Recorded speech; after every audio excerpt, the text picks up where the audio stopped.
A sixth sense, some may say. Okay, so are you saying a sense or a scent? Like a smell? Sense as in The sixth common sense. sense, but Oh, okay, of I'm gonna course stick with not common sense then. sense. You have to have common sense to be able to play this bidja game. Well, fuck, I'm out. We're all fucked, guys. きっと約束だよいつかまた同じ笑顔で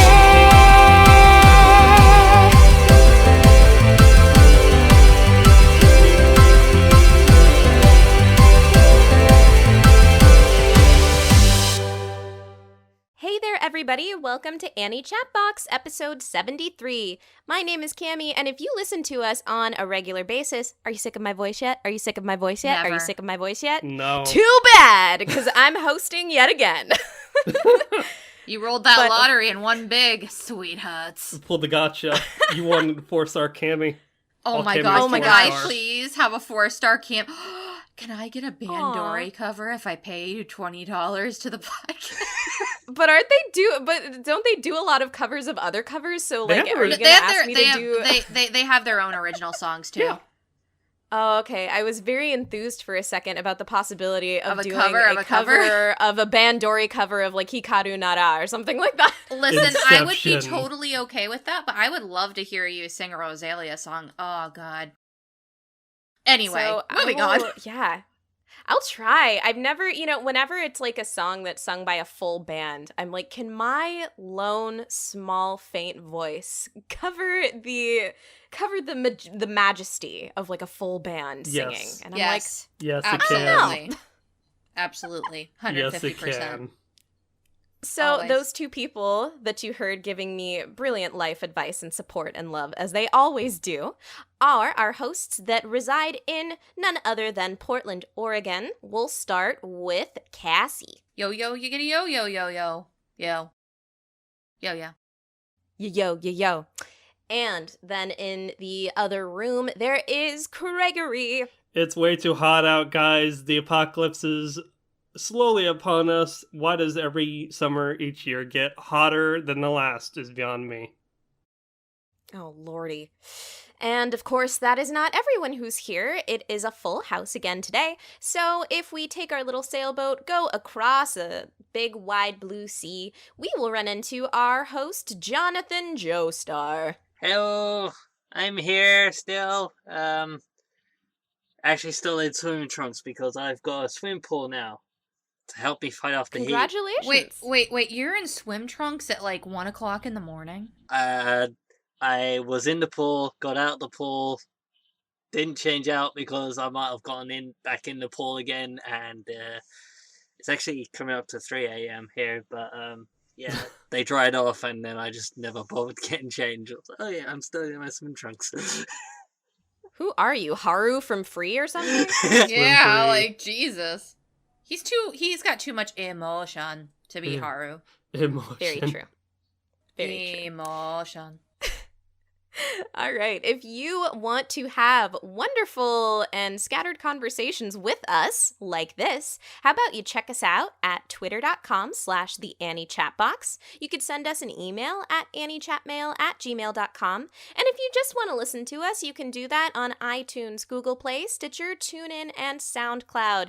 If you decide to throw some money our way, please do so at our Patreon, patreon.com/AnnieChatbox. Speaking of So- patrons.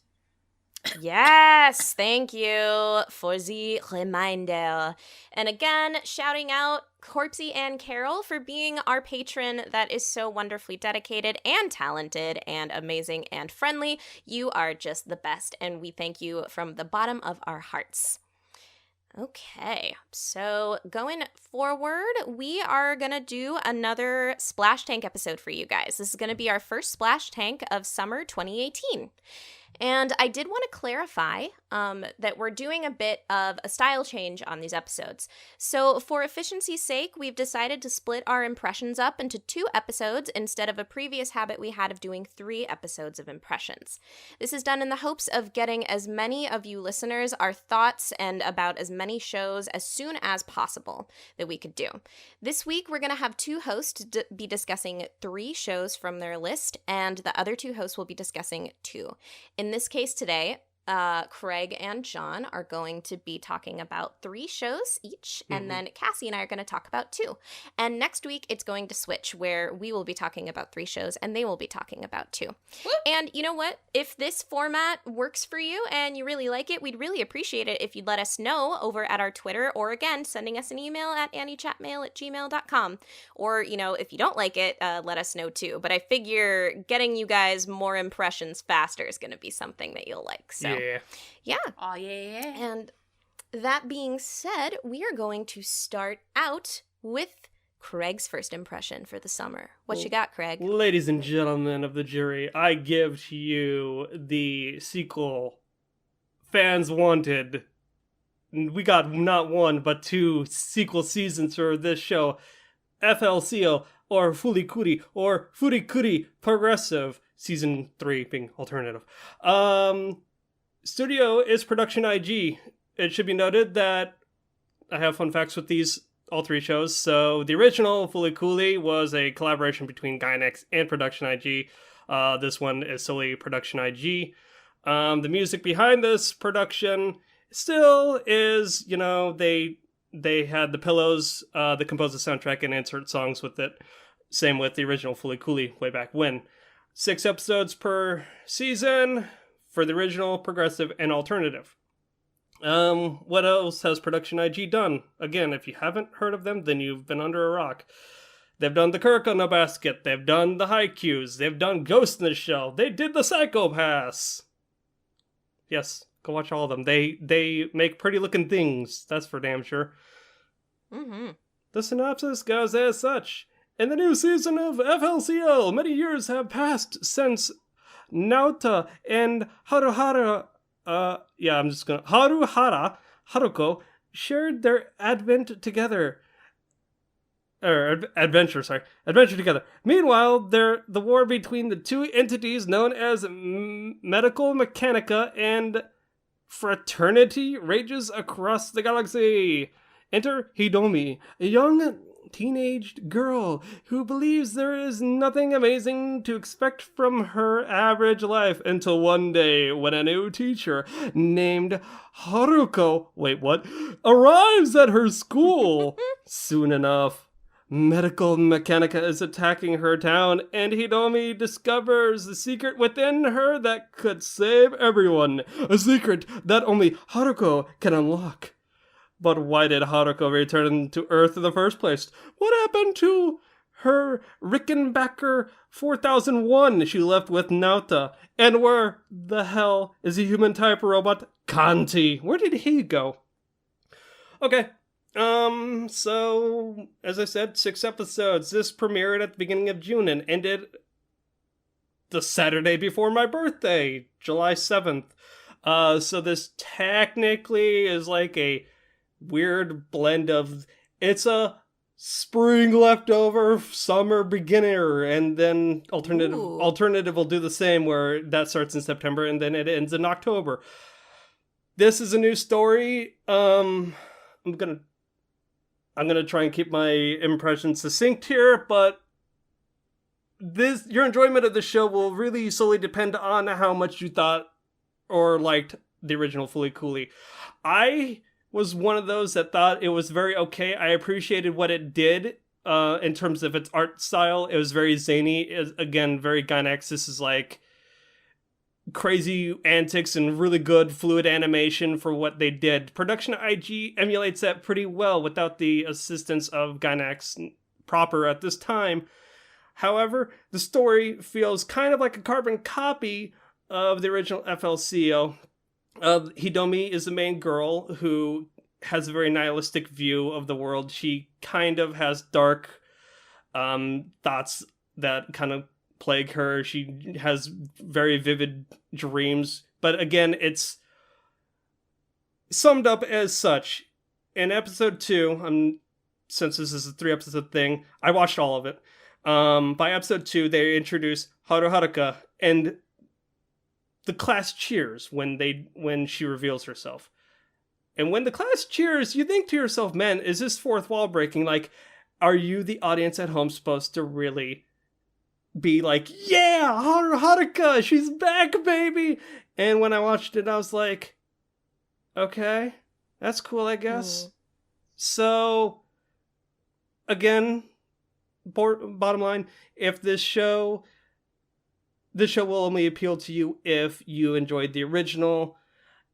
I am very curious to see what alternative is. It's, again, that one is set in a new cast as well, but I feel as though where this show's weak is because it kind of tries to ape off the original, and season 3 seems like it's doing it again, where they're trying to copy the original. So this unfortunately sinks into the pile of metal scrap that Haruko has to battle constantly.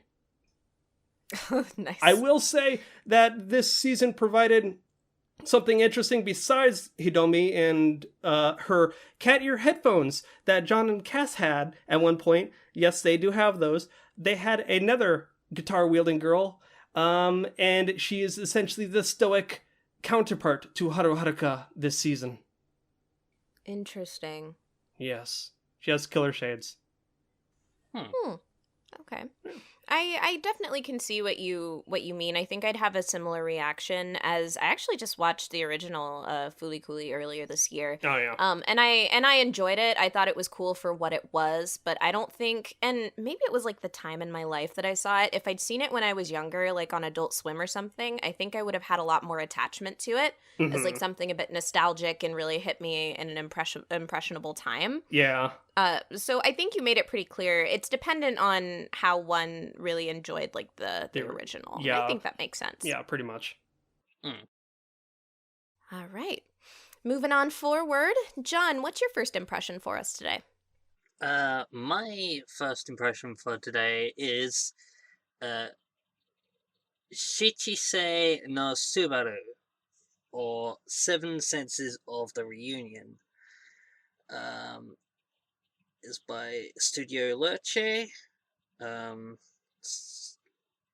have also done Assassin's Classroom, Kuzu no Honkai, and School Life, aka Gakko Karashi. Ooh. Along with all the Danganronpa anime. And the synopsis goes: in the popular MMORPG world, Union, there exists a legendary party named Subaru. This party, made up of a group of childhood friends and elementary schoolers, exceeded the limits of the game with their various senses. However, due to an incident which resulted in a death, Union ended its service, and the group of childhood friends went separate ways. 6 years later, high schooler Haruto logged into the new reunion and reunited with a single girl, Asahi, one of the old Subaru party members, and his childhood friend, who should have died 6 years ago. Is she a digital ghost? Or ... question mark. Question mark, question mark, question mark, question mark, question mark. Dun dun dun. Dun, dun, dun, dun. A lot of people are saying that this story is sort of a mashup between Anohana and Sword Art Online. And I 100% agree with that. If you're familiar with Anohana, episode 1 kind of plays out very similar to certain parts of Anohana and as a result, you can also pretty safely predict the character relationships between various different characters. As I won't say they're carbon copies of the characters from Anohana, but definitely the relationships and how they feel about each other are almost exactly the same.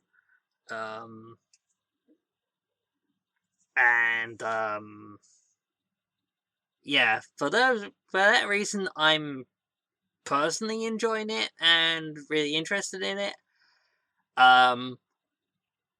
But looking at it objectively, it is predictable. There is a bit of intrigue, but unfortunately not enough for me to actually save this series. I am personally going to continue watching it because I am interested in it, but for the sake of this podcast, I am unfortunately sinking it. Into what? Oh, into what? While you think about that, I'm actually kind of surprised. I thought that this was going to be... You see, John, you're becoming unpredictable. He's switching it up. My prediction, because I do these little tiny predictions in my head of what I think everybody's going to pass for this season, and I never really say them in my head. I just either go, yes, I was right, or fuck, I was wrong. And this is one of the ones I was actually thinking would probably be one of the first ones you pass, so I'm surprised. I was surprised on it, in all honesty, but just thinking about it a bit more, there's some leaps of logic. Everyone has this ability called a sense, and it's like a superpower that works in this game, but they never explain how it works or even try to. It's just something you need to have in order to play this game, but where it comes from, it's never devolved into. Does it only work in the game? Apparently it's not a unique ability that you just get because of the game. You have to have it to play the game in the first place. Kind of reminds me a little bit of oh god, what was it called? Excel World. Oh yeah. Burst linking. Yeah, except they explained that in the first episode. Yeah, they actually explain why some people can and some people can't play Excel World. It's you have to have sense. Common sense? what a sense. Yeah. A sixth sense, some may say? Okay, so are you saying a sense or a scent? Like a smell? Sense as in the sixth common sense, but... Oh, okay, I'm of going to course stick with not common sense then. sense. You have to have common sense to be able to play this bidja game. Well, fuck, I'm out. No, it's We're all a fucked, ability guys. called sense. Yep. And, in one character, it manifests as this super powerful attack. In another character, it manifests as being able to cast multiple different kinds of magic at the same time. And in another character, it's the ability to predict the future. Oh, that seems fair. And Interesting. that's why this one particular guild was so powerful. They had all these powerful senses together that just nuked everyone in comparison. So does that mean they're gonna sink into some kind of mental void or something? Like a sense black hole? Oh god, this got dark. I like mental void. You want to sink it into a mental void? The mental void. They start spacing out, and they're just like, wait, what? It just went into the void. The mind matrix. I suppose sink him into a mental void because there's no explanations as to what the heck is actually going on so far. I sink this Appropriate. into a very dark headspace. I like it. Okay, we're going to go back around. It's going to do Craig and John again because you guys have the extra show this week. So, Craig, what do you have next for us? All right. Next up on the chopping block, or whatever you want to call it, is Harukana Receive. Studio is Studio C2C. What I tried looking into what the heck C2C stands for. Mal or Wikipedia didn't say anything on it. Interesting fun fact about this studio, rather than the show itself, was they mainly do collaborations with other studios, mostly with Satellite. This is like the second or third show that they've solely independently worked on, so that's really interesting. Case in point, I try to point out individual shows rather than collaborations. A collaboration, which actually we reviewed the show last year, was the extremely long titled anime just called World End, but it's like... Oh, yeah. World End, would you save like, what are you doing at the end of the world? Would you save us? Would you... Are you busy? Will you save... yeah, that was the one I passed. Yeah. Reviewed. It was an okay anime. It was alright. The animation was one of the better parts of it, so... Very much so. So out of C2C's solo works, they've worked on Yurumates 3D, and yeah, again, this is collab work besides World End, as M3, The Dark Metal, or Metal Memory, or like Mortal Memory, Metal Memories, M3, Sono Kuroki Hagane. That was a very collaboration and very show. Okay. Synopsis goes as such. The story takes place in Okinawa, where Haruka forms a beach volleyball pair with Kanata. Kanata, who couldn't handle the pressure put on her by her short height, had given up on beach volleyball already, but is convinced by Haruka to step back on the sand once again to aim for the junior tournaments. Okay, so why I chose this is straightforward and to the point. It's cute. I wanted to see a sports anime that is cute, and like I wanted to see if this would be akin to a Haikyuu, a Prince of Tennis, a Kuroko no Basket, what have you. However, out of the 3 episodes that I've watched, the synopsis pretty much covers what the first 3 episodes are. Haruka goes to Okinawa, and Okinawa in Japan, from what I gather, is a very sunny, peaceful, kind of laid-back, like, island of the country proper. And Haruka is essentially there to kind of cheer up Kanata. I will not say why, because that's kind of like Kanata's hook. And besides the fact that she kind of quit beach volleyball because of her height, she's essentially trying to get her out of her shell. The first 3 episodes kind of really show Haruka picking up beach volleyball, really quickly, and trying to just unabashedly be really into the sport, just from an outsider's perspective, just wanting to really get engaged in it. Unlike most sports anime, Haruka is not the Hinata with the quick jump with Tobio or Obito. She's not like Kuroko with the, like, you know, the invisible, like, phasing through, like, the court. She's just like a newbie, from what I understand, and she just picks up on normal techniques. So when I was watching this show for the 3 episodes, I thought to myself, I'm like, yo, this show's cute. They animate sand pretty well. There is a weird bit of fan service, but it's not like in distaste. It's kind of like cute. Like they slap their butts for whatever reason, because, you know, I guess that's what you do when you say good game, shrugs. And they had a scene where they're trying to readjust their swimsuits, because, you know, obviously if you're going into a sand sport, you don't want sand all on your shorts and shit like that. And then Kanata complimented Haruka's butt. She said, I don't know what to do. You're telling me to compliment your butt. It's cute? ? That's in episode 2. So I don't know what really stands out about the show besides it being cute. they haven't really, they signed up for attorney in episode 3, and I feel as though the crux in the arc of the show will be just them in said tournament. So for that reason, it sinks into the salty oceans of Okinawa. I feel as though you can find better sports shows, but if you want just a chill time, give it a shot and see what you think of it.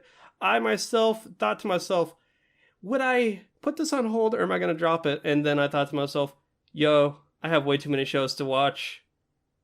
Sorry, it's dropped on my Kitsu, so. All right. Fair point. Mm-hmm. Okay, John, what's your next one for us today? My next one is Planet With by JC Staff. What else has JC Staff done? 3 other shows this fucking season. Yeah, I was about to say that. Hoi. They also did Utena and Good Triple show. North Wales, which we have already previously reviewed. But Good shows. we're not talking about those. We are talking about Planet With. Ginko Kuroi, rather, has dreams of people with superpowers fighting a massive dragon in the sky. But his real life is almost as weird. He's had amnesia for about 2 weeks and been taken in by a maid and an anthropomorphic cat.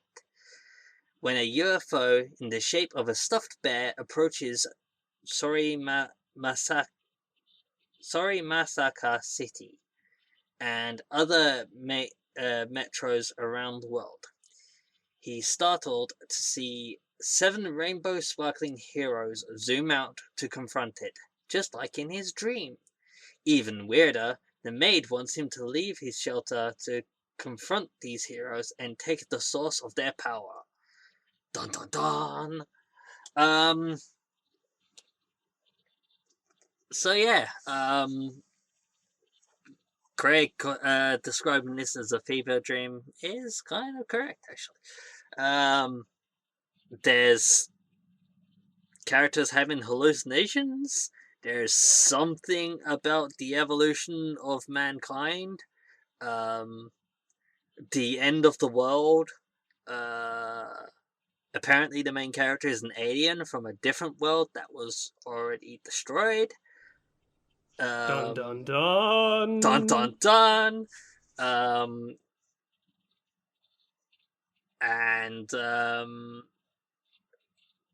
I am just like, the fuck is going on? Okay, I'm going to continue watching this to find out what the fuck's going on.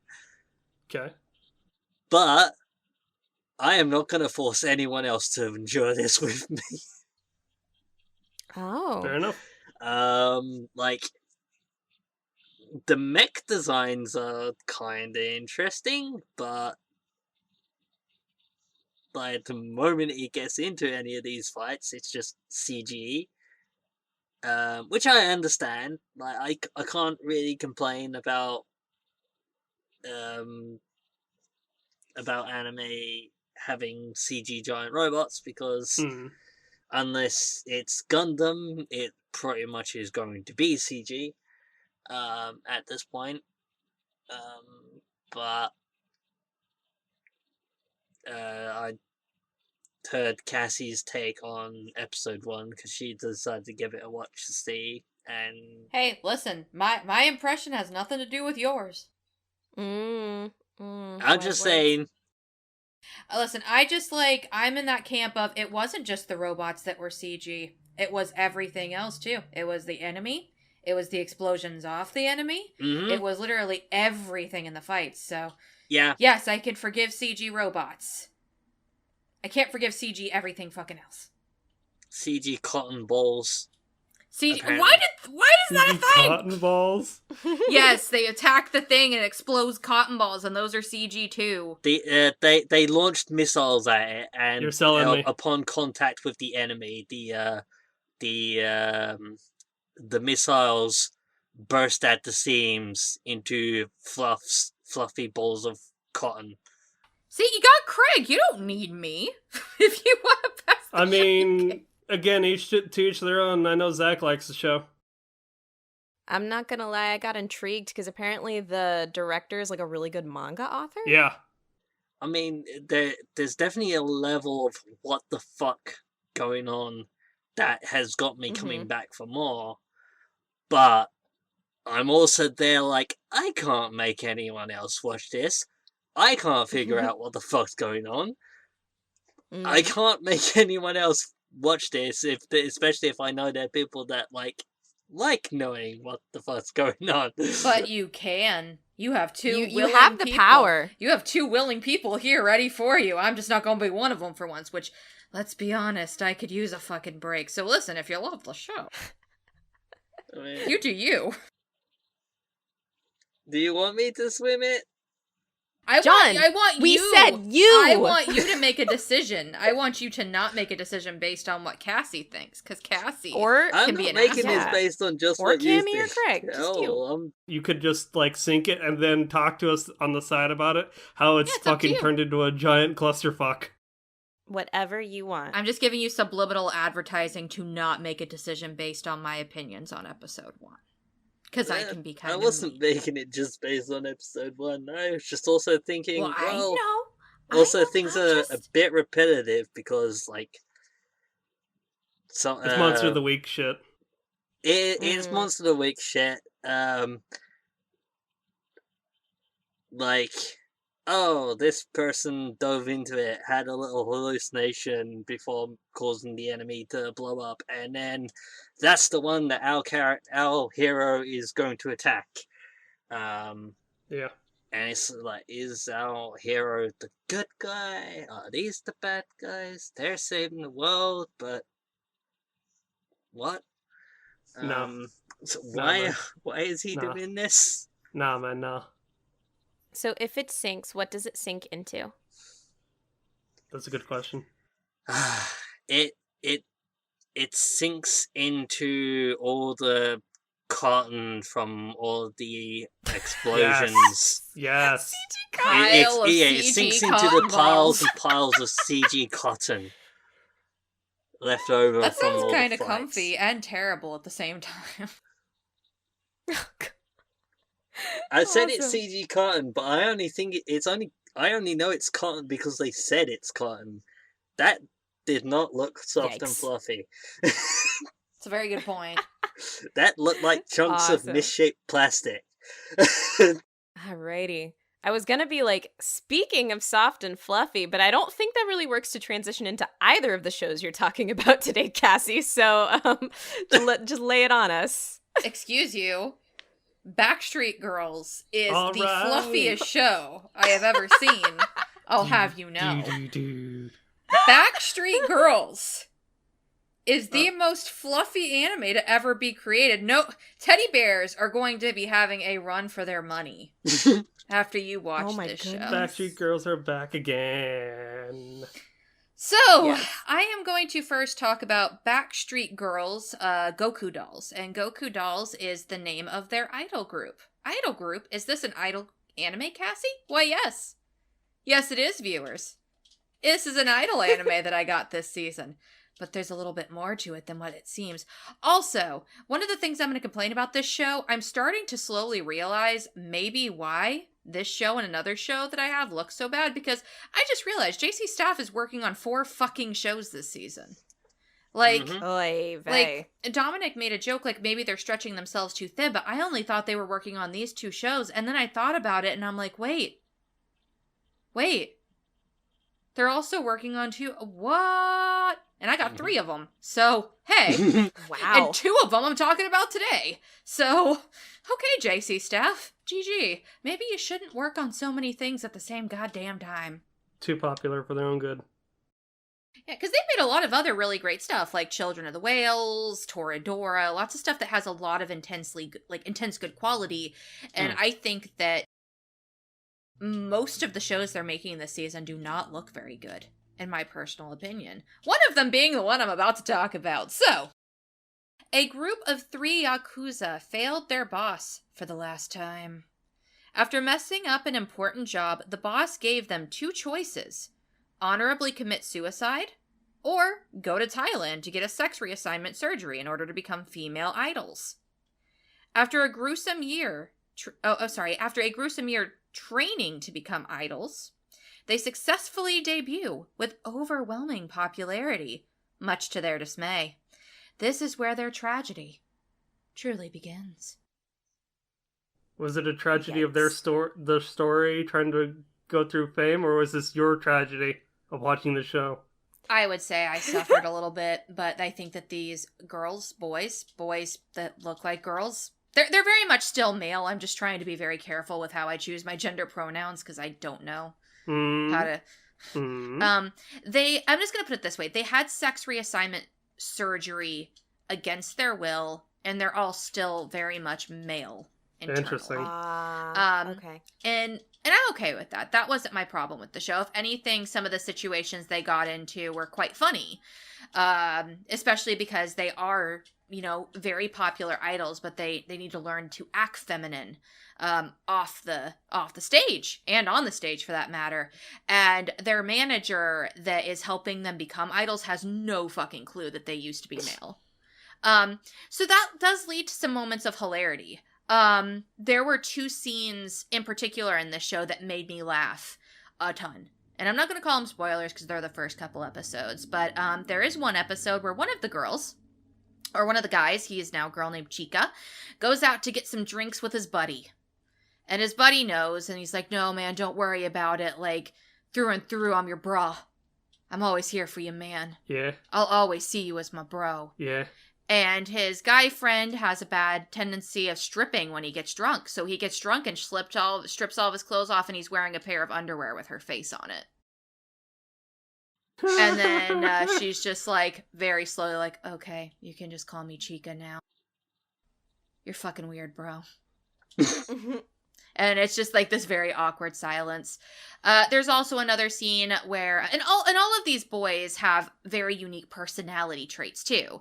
One of them is a crybaby who probably never should have been in the Yakuza to begin with, and he goes to a bar later on. He's talking to a guy there in his, female body now, and the guy, of course, the bartender doesn't recognize him. He's like, "There's this guy who used to come in here, and I liked him so much. He's probably dead now. He was never meant for the Yakuza." And he's just sitting right there, and he's like, "Please don't write me off as dead," in his head. And then he's just like, "What a poor one for this guy." Pour one up for your homie.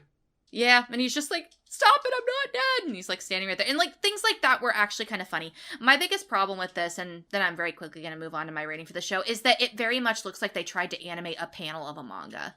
And that is a criticism I've actually heard. I'm taking that from other people because I can't think of a better way to summarize it, because it just looks like they took a panel from a manga and colored it in, and it barely moves. So it's very stiff. It's stiff. It barely moves. There's mouth flaps. There are some screenshots of them performing on stage that looks absolutely fucking terrible. I partially think because of the story and the comedy that it's trying to display, it may have even been done on purpose. But it is not appealing, and I think it misses the mark. There were some moments in this that I did find genuinely funny, but for the most part, it was not comedy that I personally was a huge fan of. The 2 scenes that I just talked about were probably the ones that made me laugh the most. However, I will give this show credit where its credit is due. I do not think that anything done in this show was particularly in poor taste. Oh, good. And I compliment them for that. They very much are men who are in a very awkward situation. And I do not think that they're making fun of anybody who's had sex reassignment surgery or anything like that. Actually, I have some trans friends who have also watched the show, and they were like, well, it's not my favorite, and I think they could have handled it a couple different ways. They weren't offended. So that was a relief to me, especially because I was the one who had to talk about the show. Of course, if you have any thoughts about that, definitely send us an email. I am not the most well-informed to give an opinion on that, but from what little I know and what little feedback I've gotten, I think that it's handled well. It's just not a very good show, and it's animated like shit, so I'm sinking it. Very succinct. I am going to sink it into the millions of billions of dollars that you would normally have to spend to get a sex reassignment surgery in the West, but didn't because they had to go to Thailand. Oof, that got a little meta. Wow. Yeah. It's a lot Fourth cheaper. wall breaking. Yeah, I was actually kind of confused at first because I was like, why did they get sent to Thailand? Yeah, I remember you saying that. And then Dominic let me know, like, because he had read it in a book, and like I read that same book, The Boy Was a Bride, or The Bride Was a Boy, sorry. And it actually talks about how like that particular character went to Thailand to get their surgery as well, and I guess Thailand's just really cheap, or used to be at least very cheap to go and get any kind of surgery for that matter. So little FF fun fact. I love it. Moving on. All right, guess we're over to me. So the first show that I'm going to talk about today is called Chio-chan no Tsugakuro, or Chio's School Road in English. It's animated by Studio Diomedia, and they have done Fuka, Schoolgirl, and Girlish Number, to name a few other shows. This is a story of a nerdy bookworm girl on her way to school, and yes, that's the entire premise, as she's not getting to school anytime soon. Taking her usual route to school, it becomes an increasingly unusual adventure with all the more ridiculous antics as it carries on. It takes an unpleasant sentiment many can empathize with, the feeling of tardiness, and brings humor to it, making it a hilarious situation to look back upon. So, I will say right there, within that synopsis lies probably the crux of why this show missed its mark with me. Because when I had seen the trailer and I heard the story, I thought it was going to be kind of a weird long-running narrative about this girl trying to get to school, and like no matter what she does, she like can't get there. She keeps running into obstacles. Mm-hmm. But guess what? In episode 1, she makes it to school and she goes to school. And then in the second episode, she also like makes it to school and goes to school. And I guess what the thing is that in all of these different arcs, there are little just like, not even arcs, sorry, vignettes. There are little challenges that she faces going to school, but it's like every day. And some of them border on more like the mundane, just kind of like having conversations with schoolmates, to like some things that are a little more crazy. But there's not really a sense of consistency in the humor. And I think I was expecting something very absurd, because on the trailer that you can find on YouTube for it, it's pretty bombastic and like insane. And I was thinking like Pop Team Epic levels, I guess, of absurdity, which the show doesn't actually have. I think that it is a bit underwhelming, not only in the lack of comedic consistency, but also that a lot of the jokes just don't land. The delivery is really flat a lot of the time. I chuckled a few times in this show, but it never really made me laugh. And on top of that, I think what also doesn't really lend the delivery any service is that the animation is pretty just underwhelming. It's very much serviceable. The backgrounds are the most basic thing I have ever seen, which lends to be a disappointment. The voice acting is good, and that part, I mean, I want to give credit to. That does a really good job. But when the whole show and all of its elements doesn't mesh well together, I mean, it just falls flat. So, short and sweet of it, I will be sinking this into a pile of bloody butterflies. And if you're watching the show, you will get that reference. All right, so I think me and you had very similar feelings about those two impressions, actually. Nice, yeah, actually. I do think you probably suffered a lot more, and Maybe. I commend you for your bravery. Okay. That being said, though, Craig will round you back around. Final show for me this evening is Music Girls, aka Ongaku Shoujo. Fun fact, the name of the actual idol group that the show is Music Girls. This is a Studio Dean production. What they've done, Fruits Basket and Rama 1/2. This actually is an anime, much like Death Billiards, that was spawned off of a small animation in the, the Training Project's Anime Mirai 2015. Young Animators Training Project Anime Mirai 2015. Short and sweet synopsis. There are 11 girls that consist of C-class Ongaku Shoujo or music girl idol unit under Pine Records. Despite generating red sales marks and not being very popular, producer Ikibashi and the members are trying their very best, one may say their rubesty, to to raise up their levels. Nevertheless, Ikibashi suggests recruiting a new member for Ongaku Shoujo, Music Girls, someone who can act as a catalyst for the success of the group. Thus, an audition was opened, leading to the soon-to-be legendary group's meeting of a girl named Hanako. Okay, I watched episode 1 when I was on vacation at my folks' home. I watched episodes 2 and 3 last night, and y'all, this show, very generic. Very serviceable, if you want to call it that. It's cute. The animation's cute. There's 11 girls. Mind you, you say to yourself, Craig, you watched Love Live and Love Live Sunshine. There are 9 girls in that, and you can memorize all their names. I've not seen Idolmaster, but I could not tell you half the girls' names in this show within the first 3 episodes. This is a 12-episode anime, and all I got was Hanako. Hanako's shtick is, at first I thought in episode 1 she was going to be the 12th member of the group, but instead she just boils it down by saying, I'm going to support you guys because my folks were in the music industry, so I know the insider trades into what is an idol and like how to like essentially promote yourself better, rather than my initial impression of her just stumbling into an audition, becoming the 12th member of this unit. Within the first 3 episodes, yeah, you just kind of see her interactions trying to better the group and kind of see the personalities of the girls. Episode 2, I found this of note. I told this to Cass. They have weird censorship in episode 2. They have a bath scene that lasts like, I'd say, 1/4 of the first half of the episode. And they had odd censorship on it. Kind of weird. Made me turn my head, but you know what? It wasn't trying to pander to fan service, IMO. It was just a casual conversation in a bath.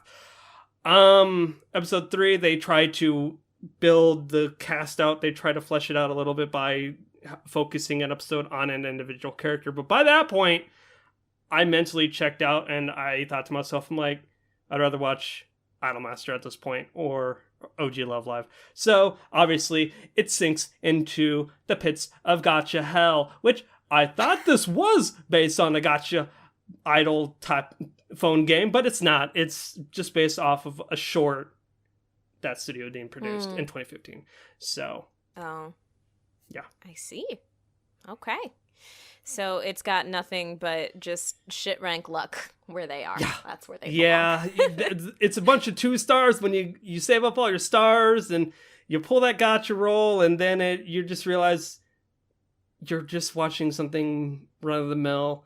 I mean, this is just my opinion, so if people think it's really baller and it gets any better, feel free to let me know, but for all intents and purposes, I'd rather watch something else. I see. I was a bit intrigued by her being tone deaf. Yes. I thought that was an Oh. interesting little twist. And when you first told me about that, I was like, oh, I wonder if that'll actually, make some unique situations. Because I can't think of any musical show where the actual character has problems doing what they're supposed to specialize in. Yep.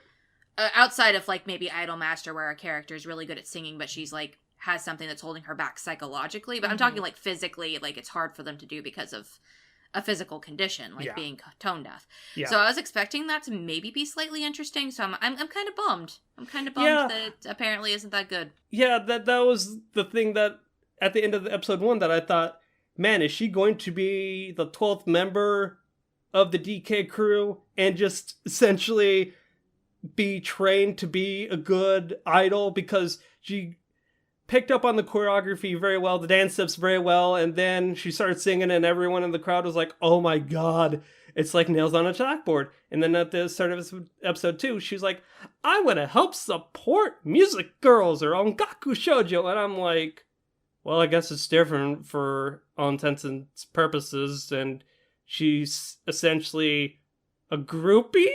I couldn't tell if she wants to be a producer in the future, but I don't know how deep the story's going to go for 12 episodes if they're going to flesh out all 11 characters within 12 episodes. It doesn't seem like anything overarching is going to happen, or they're going to go to a tournament and meet rival idol units or whatever, like Love Live, so, あのね、John, you have another review for us. Yay, show! Oh, that's cute. That's cute as fuck. Can I get that recorded so I can make it my text ringtone? Can I have a copy John, of that? give us context, please. What Cami is referring to is the next series I am going to be talking about, which is Hataraku Saibo, or Cells at Work, by David Production, who have Ooh. done Inox Boku SS and JoJo's Bizarre Adventure, which Yeah, they explains did. a couple of things. Yeah. Yes. Yes. They also did the Nep Nep anime and Bento. This is a story about you. A tale about the inside of your body. According to a new study, the human body consists of approximately 37 trillion cells. It's a lot of These cells. cells are hard at work every day within a world that is your body. From the oxygen carrying red blood cells to the bacteria fighting white blood cells. Get to know the unsung heroes and the drama that unfolds inside of you. It's the oddly relatable and interesting story that is Life of Cells.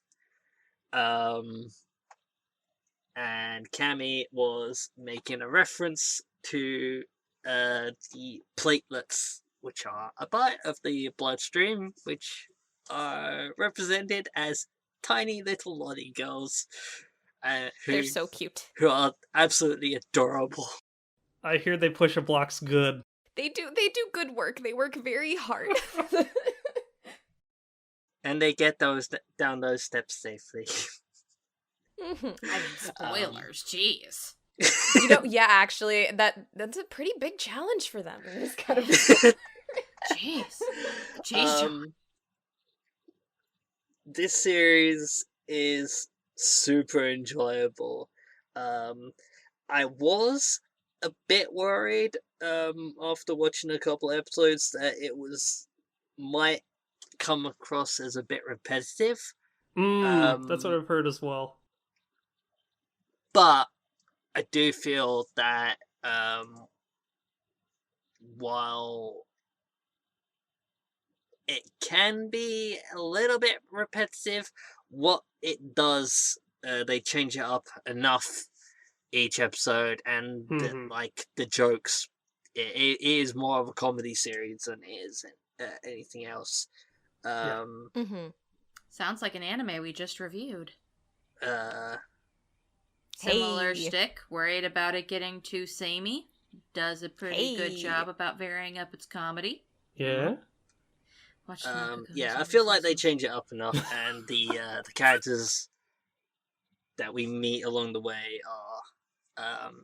are charming enough to really carry this forward. So, I'm really looking forward to this. This is one series that I have actually been looking forward to each episode after I actually finally started watching it. I've been like, yes, give me more, give me more.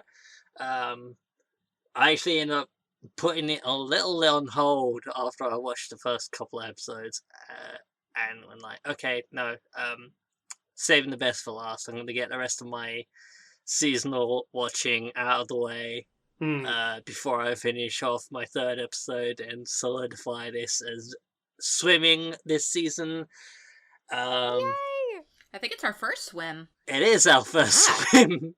It's the first one in the pool in the summer.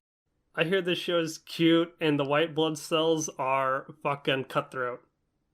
The white Yeah. blood cells are cutthroat. I think they're the T The T cells. Oh, the Yes. T cells. The Yeah. T cells the T are cells. even worse. They're like a SWAT team, I've heard. Yep. Like, Yes. Yes. Okay, I do this thing in addition to me in my head thinking, okay, this is what people are going to pass for the season and this is what people aren't. I also do this thing where I'm like, if I'm right about what they pass, this is what I'll watch and this is what I won't. Yep. So I'm going to say that originally I thought that both Planet With and this was going to pass. And I told myself in my head, I refuse to watch any more Planet With. I will try Cells at Work. So God I already thought that you were watching it, Cass, to be honest. Cells at work? No, Yeah.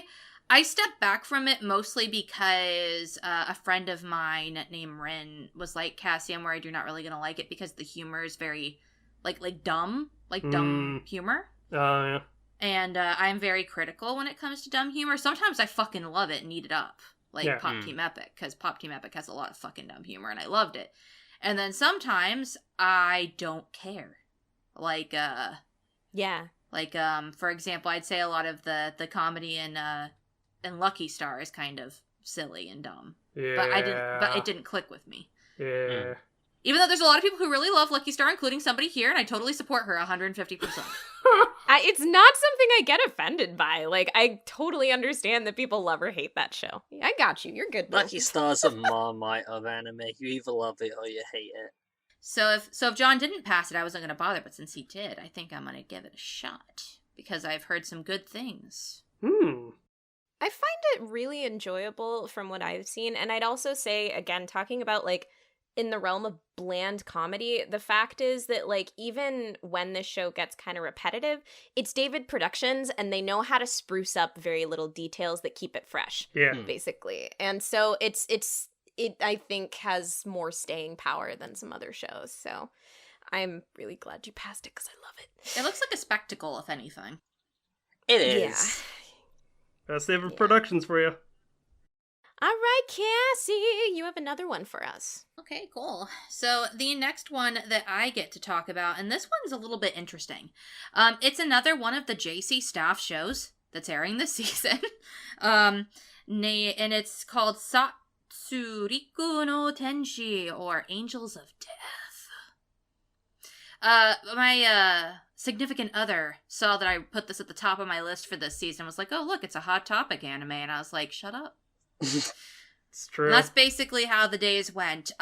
He watched the first episode with me and then quickly fell off. I watched the first 2 episodes and then watched the third. And before I get to my opinions, I'm going to talk to you about the synopsis. The synopsis for this little ditty, I'm not going to say what JC Staff has done because I already have said it, and so has John. JC Staff, please stop. Let's do one anime season, please. They can't stop. They won't stop. So anyway, 13-year-old Rachel awakens to find herself trapped in the basement of an abandoned building. Without any memories or even a clue as to where she could be, she wanders the building, lost and dizzy. In her search, she comes across a man covered in bandages. Winky blinky. He introduces himself as Zack, and he wields a Grim Reaper-like sickle. A strange bond is struck between them, strengthened by a crazy, strange promise. These two, trapped in this building, don't know why fate has placed them there, but they will work together desperately to find a way out. So here's the thing. I have gone back and forth on this a lot, and for a number of reasons. One, out of the 4, count them 4, maybe there's more, JC staff shows airing this season, this is the one that looks the best. It isn't perfect. There's a lot of very similar frames. They do reduce themselves sometimes to filters that I'm not a big fan of. Namely being that I hate when anime does this, when there's like a bloody scene and they just put blood spatter on the screen. Yeah. And then just kind of shake it around a bit. Ugh. Which I'm also not a huge fan of. However, the intrigue with this show is very big, and I'm going to tell you why. So this is based off a game that was made in RPG Maker, and is very popular and is very famous for a number of reasons. All of those reasons being things I really, really like. I didn't look too much into the game because I don't want to spoil it, because I'm actually going to be playing it on stream with Dominic. So those of you listening, we're probably going to start trying to play it every Saturday. Starting this Saturday. After this is recording, that's not going to count. But we're going to keep trying to play through the game because I think there's a lot here. I think that there's a lot that could be built on. And a lot of the people I know and have read who have played the game have said that if it keeps following as it's doing, there's a huge payoff for this in the end. So I also got a really bad batch of shows this season. So I'm going to pass this one just because I think that the payoff could either be really good or really bad, and I think that's worth it.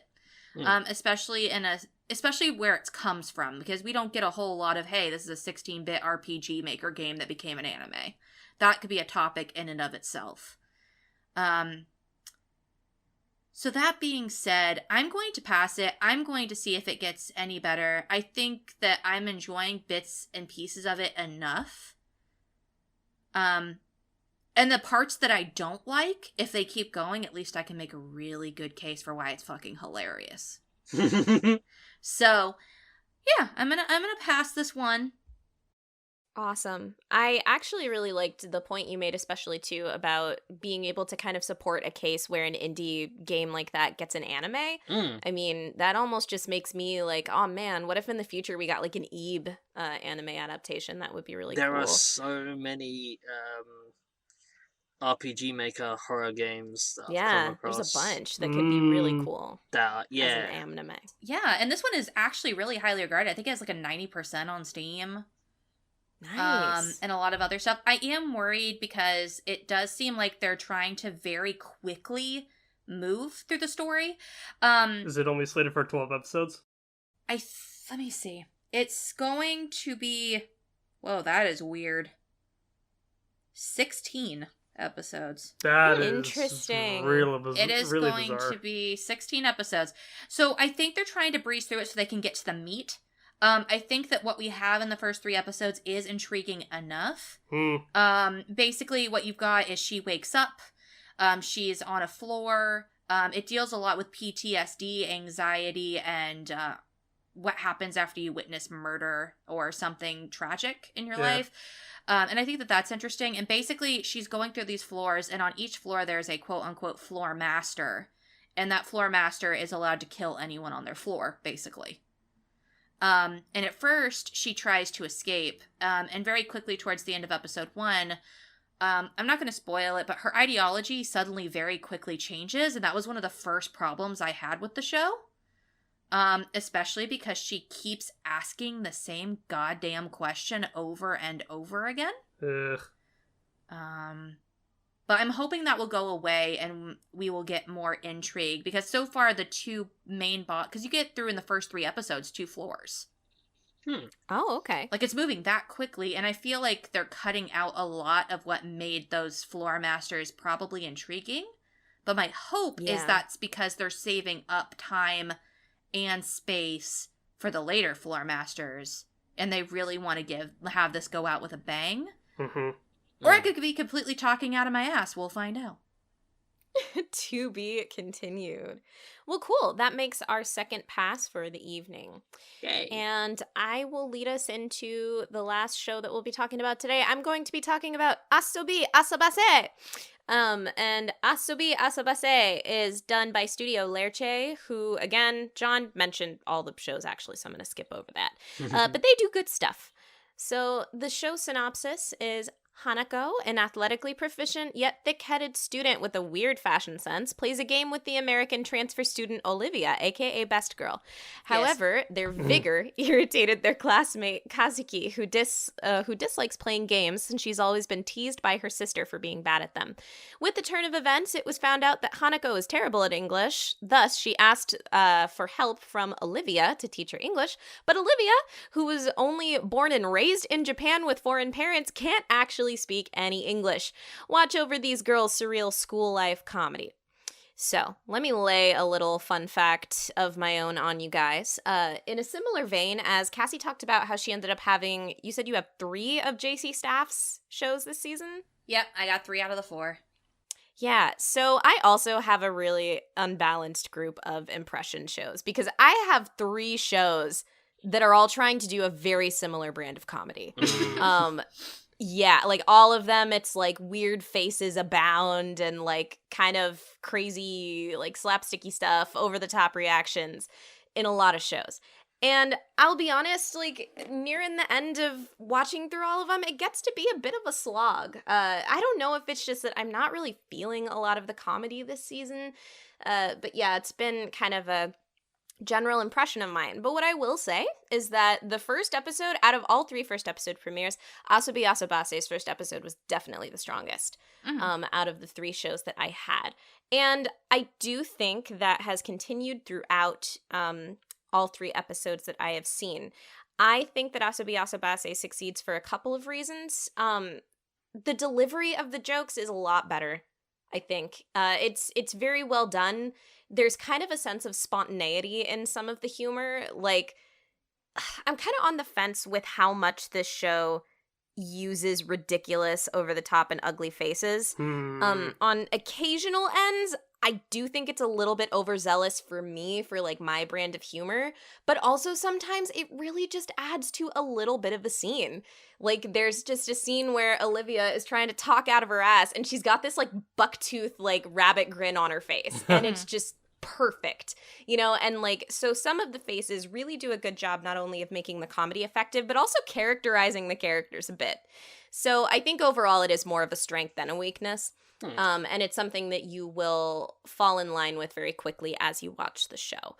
And I also really like the art style of the show. It's different, honestly, from a lot of different stuff. It's a funny contrast, too, with, like, what's happening on screen, and then you have this, like, pleasant pastel, like, the visual aesthetic, which makes a lot of the jokes work. Also, the characters are enjoyable. Like, they have good banter among each other, and I like that a lot. I think that was another big thing I was really missing from Chio-chan, is that the characters didn't feel like they had any sort of chemistry among each other.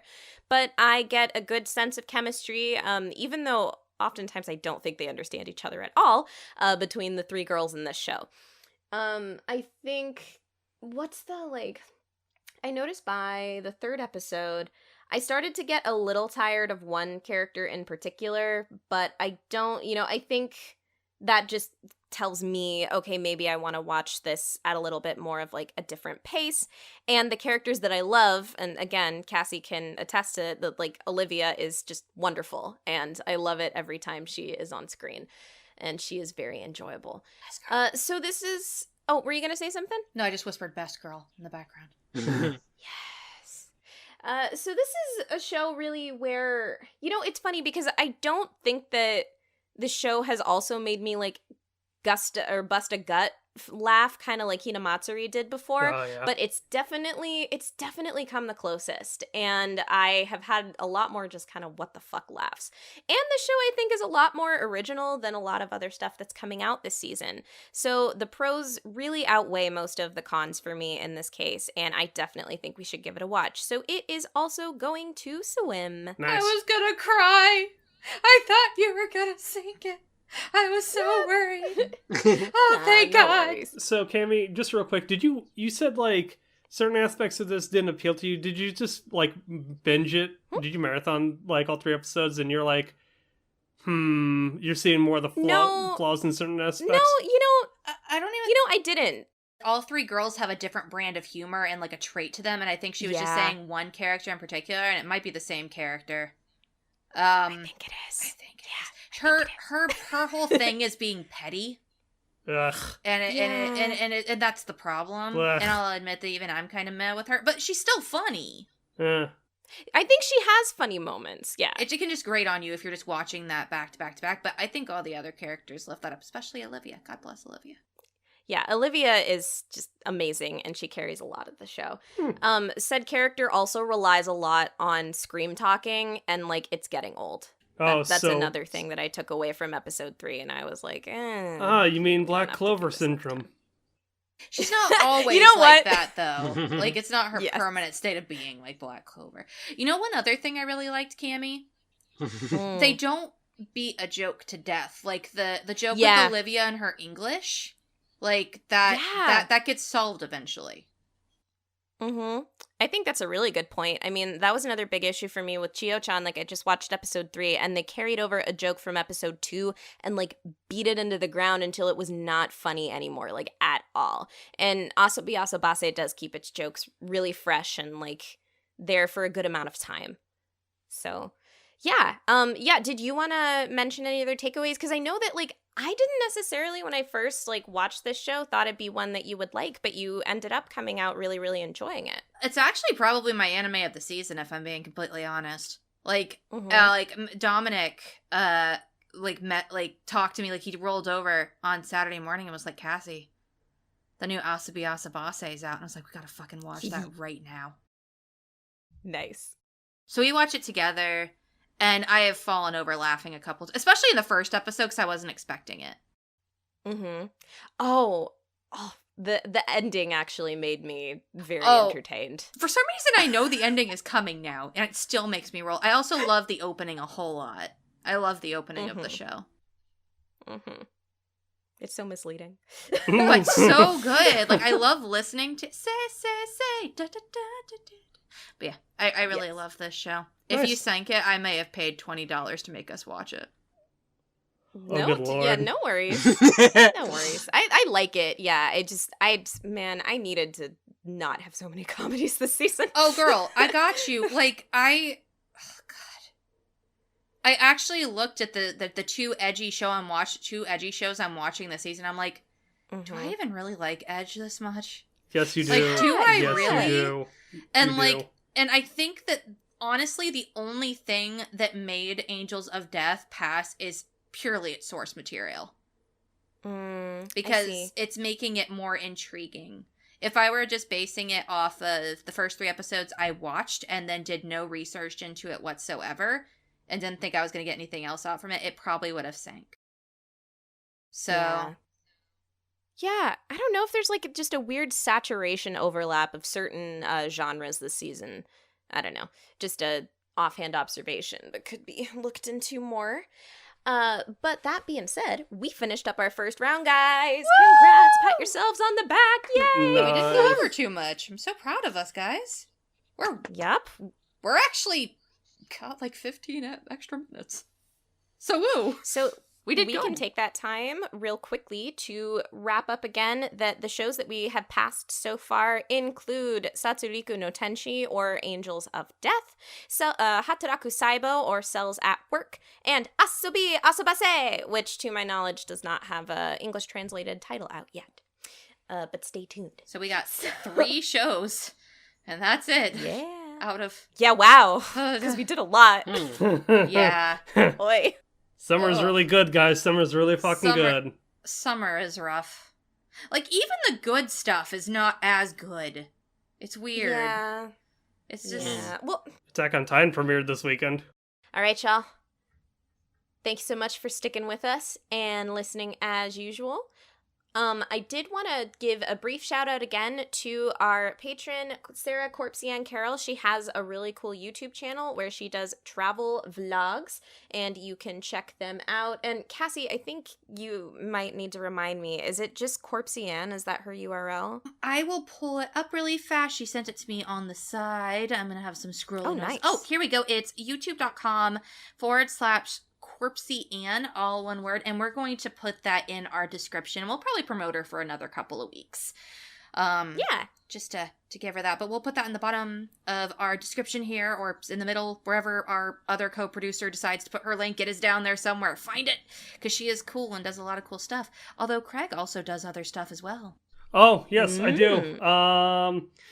Vigigams. Do you want to talk about Vigigams and you want to listen about Vigigams, then head over to soundcloud.com/saberprogress. Again, that is soundcloud.com/saberprogress. This week, we got more into the nitty gritty. We talked about the latest and greatest, Octopath Traveler, Pete managing a tournament, going to an actual tournament, his road to EVO 2018, my interactions with MoviePass, and my quick and succinct reviews of Tag, as well as Jurassic World, Fallen Kingdom, and my rewatch and reevaluation of Hayao Miyazaki's Princess Mononoke. Check it out. I think you guys are becoming more of a variety podcast, and I actually really enjoy that, to be honest. Yeah. Oh, one other thing. You can totally listen to them. They if you write into them, they'll read your emails. Not that I would know anything about that or have written under an anonymous alias. There was another email last in the episode that will premiere this Friday. So both episodes, Saber Progress and Annie Chatbot, box drop on Friday. So if you listen to one, you should listen to the other because we're essentially now sister and brother podcasts, and it's pretty rad. And on Uno, our podcast identifies as a flight helicopter. sure, Excuse you. okay, and Zebra Progress identifies as a crystal. Okay. You get it? The rival helicopter podcast. That's us now. Yes. Jamba. あのね、みんな、thank you for listening to us this week, but we are going to slip right out of our box and take off. And stay tuned. Next week, we're going to have episode 2 of our seasonal splash tanks. Thanks for listening. We'll talk to you later. Oyasumi. Say. Boy. Bye-bye.